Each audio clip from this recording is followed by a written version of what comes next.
the first thing I want to talk about today is Carmelo Anthony and his entire narrative of what's going on with Carmelo Anthony, because at this point it's almost ridiculous of how disrespected he's been. The name of Carmelo Anthony, his skill level, his skill set. You can't sit here and tell me that he's not worthy to be in the NBA. And it's ridiculous. So if you really honestly believe that Carmelo should not be in the NBA, I'm definitely about to tell you exactly why he does. So for my first point of this, after all the crazy free agency deals, I kind of thought I thought he was going to get picked up for sure. But after last season when the Rockets had him, I was kind of iffy. I'm like, okay, well, Melo, maybe he lost it a little bit. And I believe I might have said that on air, where I was like, okay, maybe Carmelo just lost it just a little bit. He might not be where he was, so he has to kind of come back down and lower his ego and realize he's not that star player that he once was. After he did multiple interviews with multiple people and everything, he even talked about that. Yes, at one point in time, I realized I had to lower my ego. I realized I had to take a step back and reevaluate the entire situation and realize that I'm not that same guy anymore. I have to be the second option, third option. He said that, I believe it was on First Take, The Breakfast Club. He went on multiple platforms and talked about how he feels he should be in the NBA. So my point exactly, Melo can clearly still play basketball. And this is what says so. The Rockets, they signed Carmelo Anthony last year for a short period of time. To be exact, it was 10 games. It was 10 games. They had him signed for 10 games. But I looked more into it, and what I found was within 9 days of that time span, the Rockets, they played 5 games. And Melo, he actually got into a groove. So for anybody who thinks he cannot play basketball anymore, listen up closely. So he played. But this was a 9-day time span. He played 5 games in these 9 days. He was in a groove. He dropped 22 one game. The next game, he dropped 24. And the game after that, he only put up 8 points, but he bounced back heavy with 28 points. He was a bucket away from 30. And that was the game. James Harden was out. They needed somebody to pick up and put the team on their back. They needed somebody desperately to pick up the scoring role. And he showed up, put up 28 points. And then after that, he finished the game after that 28-point game, he had another game where he had 17 points. So once he dropped the 17 points, that was the 5 games out of the 9-day span. But what I noticed was that his minutes started to decrease more and more over the next few games that they had him. So that was 5. Over the next, I think it was 3 or 4 that they had him, his minutes started decreasing. But why? Why would his minutes decrease if he just dropped 22, 24, 28, and 17? Those are solid numbers. Like, I mean, that's good. That's a good performance. Like, he was doing his thing, and they were winning. So I don't understand why it's a big deal. So he started losing minutes, and then within that same week, the same week that he dropped 28 points in the game, had the crowd super thrilled, he was released. They released the man after dropping almost 30 points. That makes no sense. That makes no sense. And I didn't realize that at first, or way back in the past when I did talk about the situation. I never realized that that's exactly what was going on. I didn't pay attention to the numbers that close. I seen Melo had some good performances, but I didn't realize that. I mean, that's exactly what was going on. He dropped 28 points, and then wait, it even gets better. When he dropped 28 points, he shot 9 for 12, 75%. 28 points and shot 75%. He shot 9 threes and made 6 of them. He was really doing his thing. And anybody, if you're watching a performance like that, you watch a guy put up 30 points, he's valuable in the league. You literally cannot name 25 players in the league who can score better than Carmelo right now at the moment. I'm not talking about young Carmelo, and I know it's some nice scores in the league, and there's some really, really nice threats. But where Carmelo is right now, I'm not talking about young Melo. I'm not talking about Nuggets Melo, New York Melo. No, I'm talking about Carmelo Anthony that is a free agent right now. There are not 25 players in the league that can score better than Carmelo Anthony at the moment. Not at the moment. There are players who may fit into teams that's better, because they are signed and they have a distinct role on that team. But Melo doesn't even have that opportunity to fit into a role, fit into a team, because nobody's giving him that chance. He clearly showed with the Houston Rockets that he can make something work. He doesn't want to be the main star. He just wanted to play a role on a team and be a part of a team. And he showed that. He did that. He played a catch and shoot role and would do his thing, would ball out, help Chris Paul out. When James Harden went down, who was the man who stepped up and put up 30 points almost? It was Carmelo Anthony. And I'll even put a video up on my social media that shows some of his highlights of when he was going off. And if you really honestly believe that Carmelo Anthony cannot be effective in this league today, it's crazy. It's crazy. What in this league today, they don't play any defense. Oh, people clown Carmelo about not playing defense, but all these other scrubs in the league, they cannot play defense and not get shackled for it. But Carmelo, he done changed his mindset and everything. Willing to play defense, willing to work harder, willing to come off the bench, be a third scoring option, all of these other things. But all of a sudden, he's still not worthy enough to be on a team. So I looked it up. I looked at some of the scores that was top 25 of last season. So and this is where my point is about you can't pick 25 scores or 25 players that score better than Carmelo today. Carmelo is still a machine. He still has moves. Although he may not be as athletic as he was with Denver, but truth be told, he was never the most athletic guy on the court. He had moves, and that's what allowed him to score like he did, because he had moves and he knew how to work. He knew how to work the spacing on the floor and get a shot off, and he could make shots. So that was really important. But no disrespect to any of these guys. Joel Embiid was on that top 25 scoring list of last season. I honestly believe Carmelo, in terms of scoring, Carmelo Anthony can score the ball better than Joel Embiid.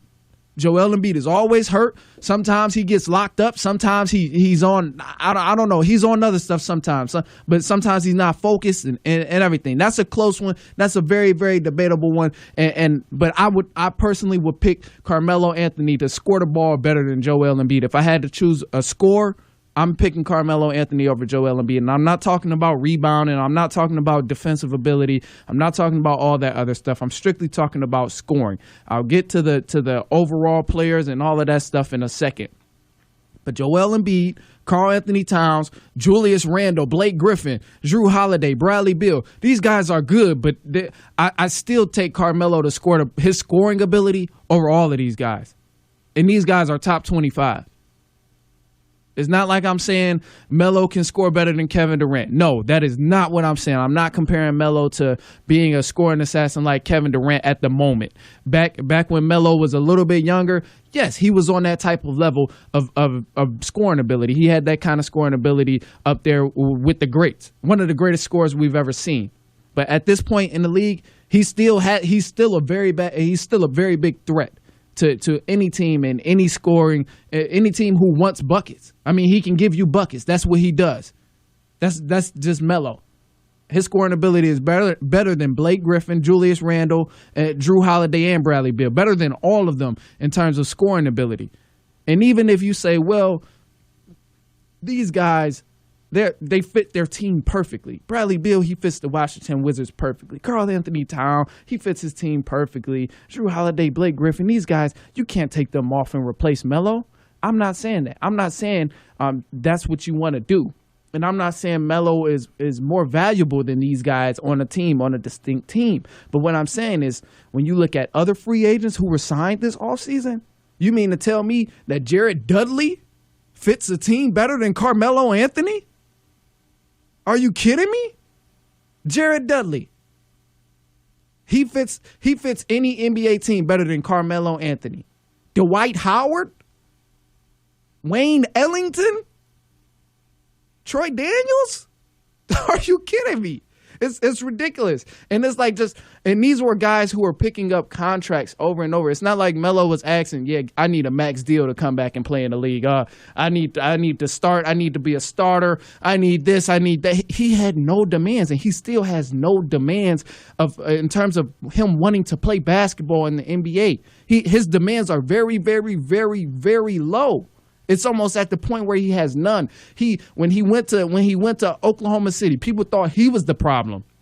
When in reality, I said it multiple times in the past, the problem with Oklahoma City was not Westbrook, it was not Paul George, it was not Carmelo Anthony, it wasn't Steven Adams, it was the coaching. It was the coaching. They had no type of system. They go out there, just throw up jumpers and just, they have no organization. There was no kind of, no system at all. It was very unorganized when they go out there and play basketball. And even though it was very unorganized, Carmelo Anthony still helped that team, and he still played a less role and played a small role as the third scoring option. And he still did his thing. He still did his thing. Even though he wasn't the main scoring option, he still played up. And he showed up and became a solid role player for that Thunder team. Okay, so the Thunder released him. And then what? That's when the Houston Rockets grabbed him. They said, all right, Melo, we can bring you in, but you're going to have to come off the bench. Melo even admitted it was tough for him to change his mindset and to come in off the bench because that's something he never done. He never did that before. He's always been a big star, and for him to accept that role and come off the bench, he said it was tough for him. But look what happened. He sacrificed it. He said, all right, I just want to play basketball. And that's exactly what he did. He came off the bench, and what happened? He still produced. He still did great things, and he still, out of those 10 games, he was still doing his thing. He tried to fit in as much as he could, and he took whatever role he had to play and played it to the best of his ability. But yet nobody sees that. I will rephrase that. Everybody's seen it, but they act like we didn't see it. They act like it's just like he was playing bad. They act like he's lacking skill or something like that. The narratives in the league can really, really ruin a person. And I believe James Harden, he talked about that. James Harden, he spoke on that. It was on a Milwaukee podcast or something in that manner. He spoke on it, but he was just talking about how once a guy gets a narrative in the league, it follows him until the end. They keep it going. And that's exactly what happened with Carmelo Anthony right now. When he first came in and was giving buckets, people say, oh, yeah, he's nice, but yeah, he has to be the man. He has to be the man. If he's not the man, he doesn't want to play on that team. He's all about the money. He's all about the money. If you offer him a lot of money, he's staying. He doesn't care about winning. And as you see, that same narrative is following him to this day. Still to this day, it's still following him, regardless of the decisions he's made and regardless of the sacrifices he's made. Either way, that's exactly what's going on today. Is that narrative from the very beginning is following him until the end.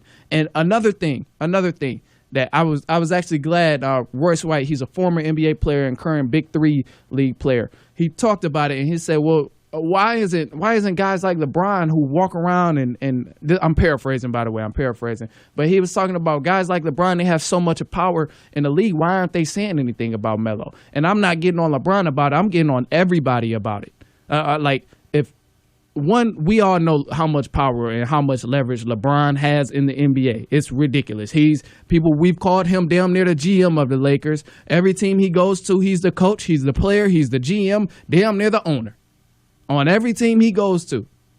So if he was to really say something about Carmelo being signed, or I definitely believe he has the ability to get Carmelo signed, especially with the Lakers team. They went to go pick up Dwight Howard. He definitely could have made some kind of save, said anything, and that whole entire situation would have been different. I guarantee Carmelo would have got picked up by somebody. But even other players, just everyone around the league should say something, because there are scrubs in the league.